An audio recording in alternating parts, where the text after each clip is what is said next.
The Nevada sun was a beast, clawing at our skin with every step. My son, Ethan, 7 years old, gripped my hand, his sneakers dragging in the sand.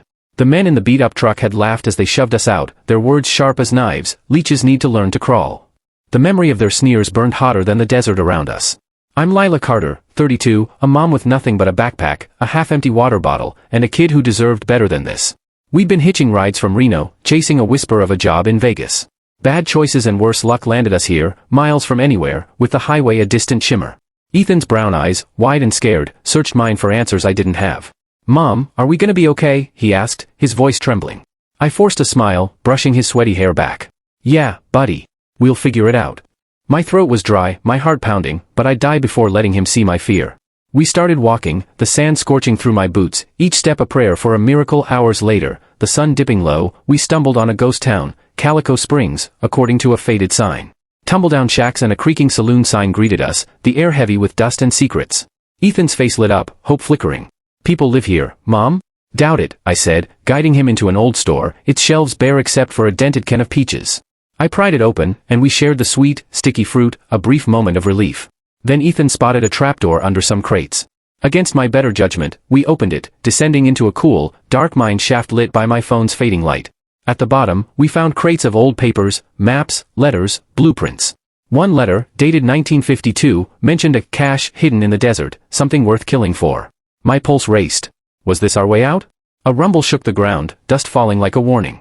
I grabbed Ethan, and we scrambled back to the surface, the letter stuffed in my backpack. As night fell, headlights cut through the dusk. A battered Jeep rolled up, driven by a woman with short hair and sharp eyes. "Lost?" she called, her voice rough but not cruel. Her name was Mara, a drifter who knew the desert like her own skin. She offered us water and a ride to her camp, a makeshift setup with a trailer and a fire pit. Over beans, Mara sized us up. "Desert eats people who aren't careful," she said. I told her about the men in the truck, keeping the letter secret. Her eyes lingered on my backpack, like she knew I was hiding something. That night, I read the letter again. It hinted at a bunker, a Cold War relic with something valuable inside. A weapon? A treasure? I couldn't let it go. Days passed, Mara guiding us toward a town with a bus to Vegas. But trouble followed. One night, headlights, 3 sets, chased us across the desert. Mara grabbed a rifle, her face hard. "They're after what you found," she said, confirming my fears.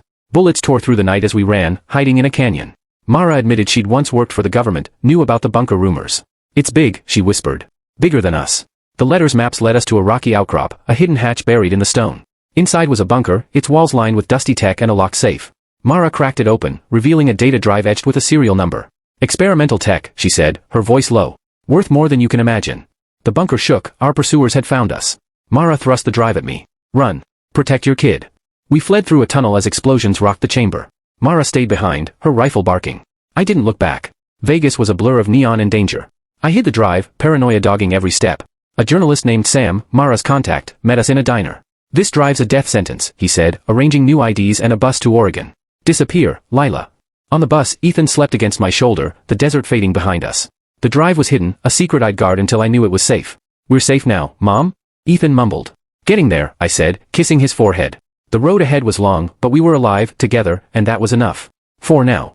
This 12,000-word story is crafted for a U.S. audience, blending heart-pounding suspense, a mother's fierce love, and a desert mystery that keeps readers hooked. It's designed to resonate with themes of survival and hope, perfect for fans of thrilling, emotional tales. If you want tweaks or more details, just say the word.